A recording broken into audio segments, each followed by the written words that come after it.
1630s. Europe produced breathtaking stained glass, but these masterpieces hide a grotesque secret.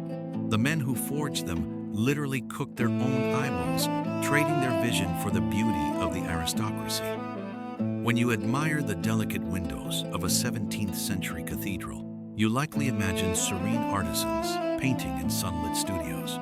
The reality was a disfiguring nightmare. These works were forged by dehydrated laborers trapped in the glare of a 2,500-degree hellscape. They traded their lungs and their sight for pennies, serving masters who viewed them as disposable fuel. Step into the Broad Street Glasshouse, where making something beautiful required destroying yourself entirely. Life in the Broad Street Glasshouse didn't follow a clock, it followed the furnace. They called it the journey, a grueling cycle that began every Sunday evening at 6 o'clock. This was the charging. Men known as founders would heave heavy shovels of frit, a volatile, toxic cocktail of sand, potash, and heavy metal oxides, into massive clay crucibles. To reach the heat required for a melt, they fed the beast with staggering quantities of English coal. This was a recent innovation, and a deadly one. Coal burned significantly hotter than traditional wood, pushing the furnace to a terrifying 2,500 degrees Fahrenheit. The heat was so intense it sucked the moisture out of a man's body almost instantly. Standing inches from this roaring inferno, half naked in the sweltering dark, the founders shoveled relentlessly. Their skin would dry out so severely during these shifts that if they moved too abruptly, it would literally crack open and bleed. There were no safety goggles or protective aprons here, just the suffocating heat and the blinding light of the molten glass. It was a physical toll that modern minds can scarcely comprehend, and yet, for these workers, it was only the beginning of their week. By 3 o'clock on Monday morning, the glasshouse transformed into a literal toxic gas chamber. As the raw materials inside the crucibles began to liquefy, a violent chemical reaction took place. The air grew thick with what the workers called glass gall, a salty, acrid scum that bubbled to the surface of the melt. Laborers were forced to lean directly over the open pots to skim this boiling sludge away. As they did, they inhaled concentrated doses of vaporized antimony and arsenic, chemicals added specifically to decolorize the glass. Every breath shredded their lungs with microscopic silica dust and heavy metal poison. It was a slow, agonizing suffocation that caused a chronic, hacking cough common throughout the trade. These men would spit up blackened, bloody phlegm, their chests rattling with every labored breath, yet they couldn't stop. If the glass gall wasn't skimmed perfectly, the entire batch was ruined, and the workers wouldn't be paid a single cent. They stood there in the dead of night, inhaling arsenic vapors until their lungs turned to stone, all to ensure the glass remained transparent for wealthy aristocrats who would never know the deadly cost of their clear view. From Tuesday through Friday, the main event finally began. This was the domain of the gaffer, the master glassblower, and his exhausted crew. For 12 to 15 hours a day, they worked relentlessly in what they called a glare of hell, unable to stop until every drop of molten glass was exhausted. But the true horror of this phase wasn't the schedule. It was what the furnace was doing to their eyes. To shape the glass, the gaffer had to stare directly into the 2,500-degree fire for hours on end. It was like staring into the midday sun, but with a heat magnified 1,000 times. They were bombarded by massive amounts of infrared radiation. This invisible energy penetrated straight through their corneas and physically cooked the lenses of their eyes, protein by protein. It is the exact same chemical process that happens when you boil an egg, turning the clear white into an opaque, solid mass. These glassblowers were irreversibly boiling their own eyeballs while they worked. Cataracts formed rapidly, thick and impenetrable. By the time a gaffer reached his late 20s, his vision was already fading into a cloudy, agonizing blur. He was becoming a blind man in a world of light. But here is the part nobody talks about. The man who orchestrated this nightmare didn't even work in the glasshouse. His name was Sir Robert Mansell, and in the 1630s, He was known as the Glass King of England. Mansell was a retired admiral in his 60s who had secured an absolute ironclad monopoly on all glass production in the country.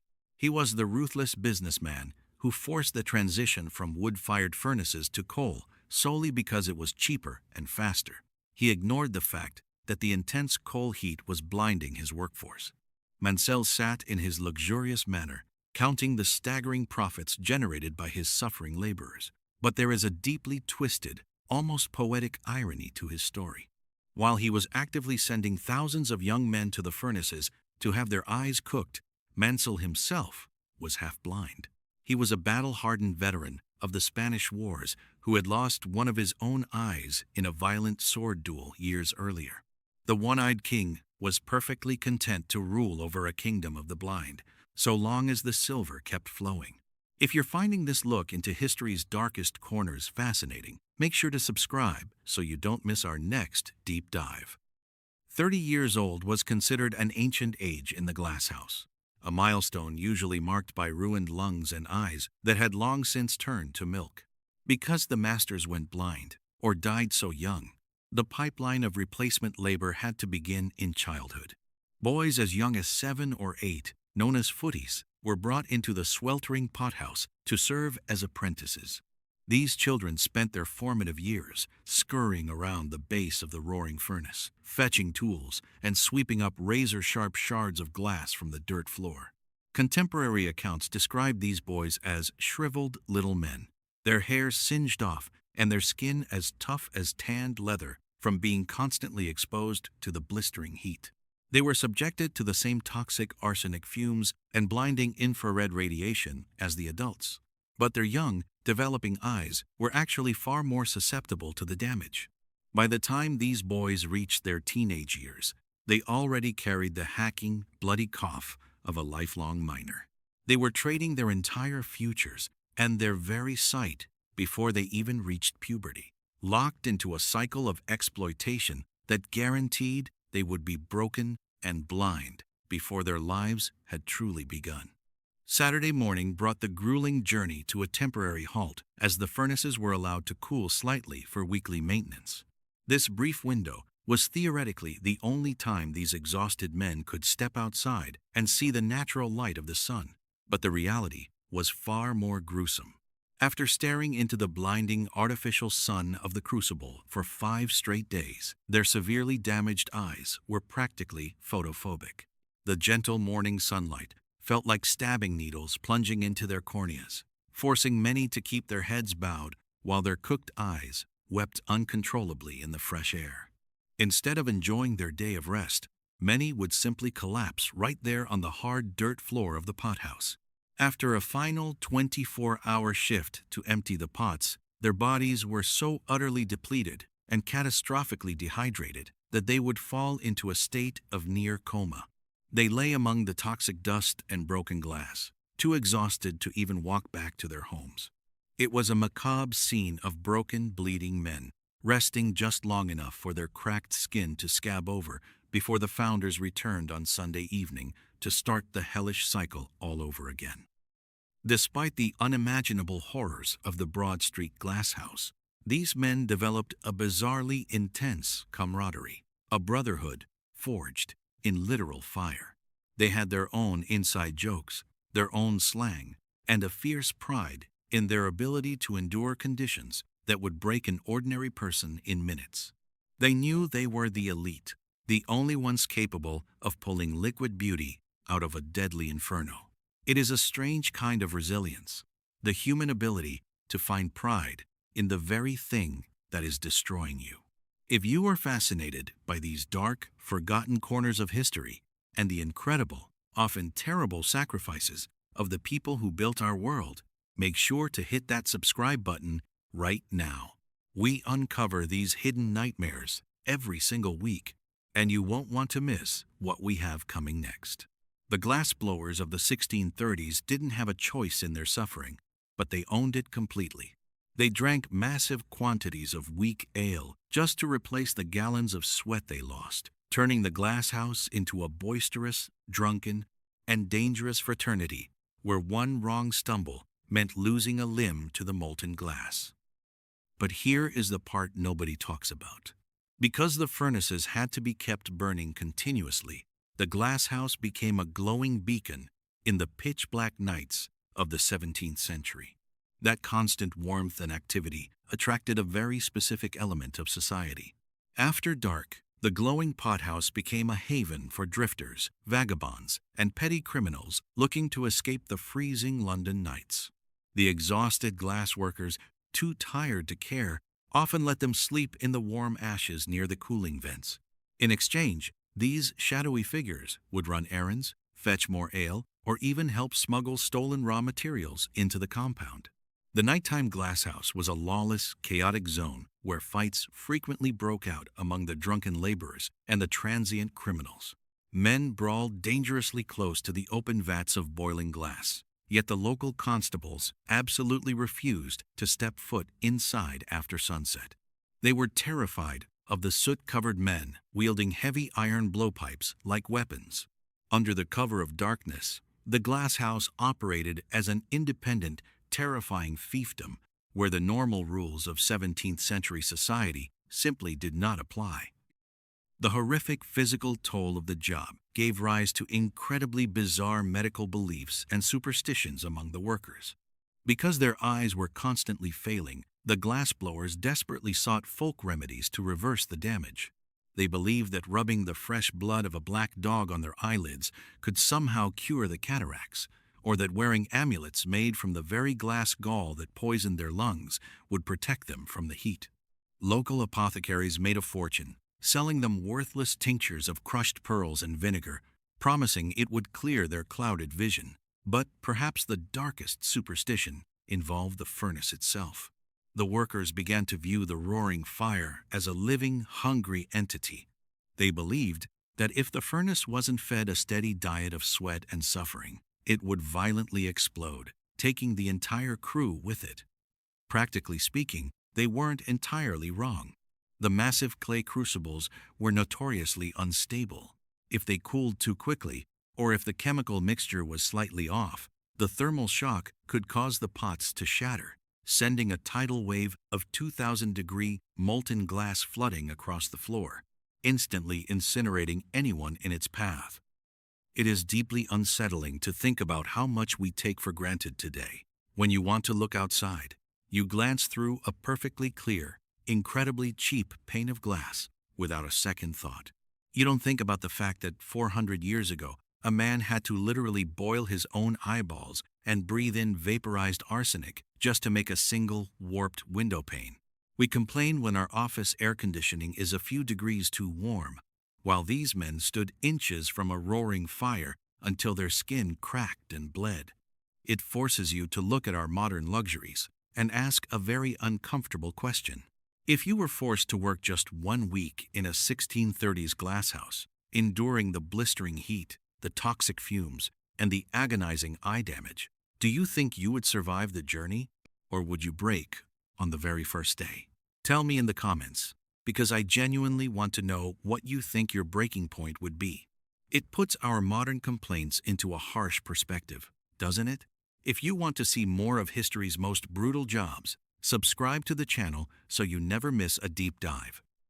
For those of you who have stuck around, there is a fascinating, obscure detail that highlights the bizarre reality of this era. Because the glassblowers lost their sight so early in life, a strange secondary economy developed entirely around these blind former gaffers. Once a master glassblower's eyes were completely cooked and opaque, he could no longer work the furnace, but he still possessed decades of irreplaceable, tactile knowledge. In the Broad Street Glasshouse, these men were kept on the payroll as highly respected touch inspectors. They would sit in the cooler storage rooms, running their calloused, scarred fingers over the finished vessels and window panes. Their sense of touch had become so extraordinarily sensitive that they could detect microscopic flaws, uneven thicknesses, or hidden stress fractures that the fully sighted younger workers had completely missed. A piece of glass could not be shipped to a wealthy buyer until a blind elder, who might only be 35 years old, had felt it and given his approval. They had traded their vision to create the glass, and in the end, It was their blindness that ensured its absolute perfection. It was a grim, circular economy, where the very injury that ended their career became the only thing that kept them from starving in the London gutters. As horrific as the conditions were, we cannot look back at these 1630s glassmakers as ignorant or primitive. In reality, men like those working under the Glass King Sir Robert Mansell were brilliant, intuitive chemists solving impossible engineering problems. They didn't have modern thermometers, yet they learned to precisely judge the temperature of a 2,500-degree furnace entirely by the exact shade of white light it emitted. They had no understanding of molecular chemistry, yet they perfectly balanced complex recipes of silica, potash, and metallic oxides to manipulate the viscosity and color of the glass with absolute precision. The transition to coal fuel, championed by Mansell, was a masterstroke of industrial engineering that paved the way for the Industrial Revolution, even if it filled the workspace with the sickening stench of sulfur and rotten eggs. They figured out how to design specialized draft tunnels to force oxygen into the fires, creating a roaring beast that achieved temperatures never before reached in human history.